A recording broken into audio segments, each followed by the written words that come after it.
All right, well, the Sunshine State, Florida, may be making, well, we'll see about this, according to our next guest. Are they making a U-turn on the woke world of Disney and their stripped self-governing status? A new report claims state lawmakers are working on a compromise that would allow Disney to keep the arrangement largely in place with a few modifications. This comes after Bob Iger returns as CEO of the company, looking to change course. Joining us now with reaction is Florida Congressman Randy Fine, who knows a lot about this topic we were talking about in the break. What is happening as it pertains to Disney with Bob Iger back in charge?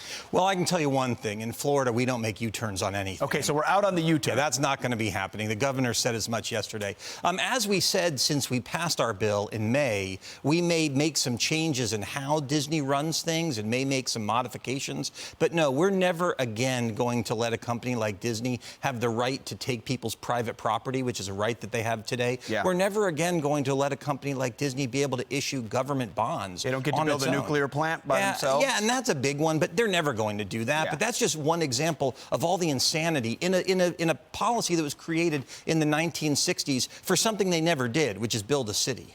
So you're not U-turning or reversing course. No one is. With Bob Iger at the helm, do you think Disney is? Well, I think Disney's moving in the right direction. A lot of the reason we did what we did was to save Disney, not to hurt it. I mean, when you start to focus on politics over products, you end up with problems. And I think we're in a much better shape because Bob Iger didn't make the problem that Bob Chapek did. Frankly, I don't believe we would have been in this mess had he been the CEO. I think he understands that you need to focus on your customers and not on the woke left. So, I mean, Disney has been, you mentioned what a big part of your own life it's been. I mean, it's a signature of Florida. You're hopeful that it can return to that. Yeah, my oldest son took his first steps on a Disney cruise ship. I mean, for our family, no company's been more important. And so I've personally been brokenhearted to see this company forget what its mission is. When parents have to check if watching Disney shows is safe for their kids, that we've gone way wrong. And I think that hopefully the things we've done in Florida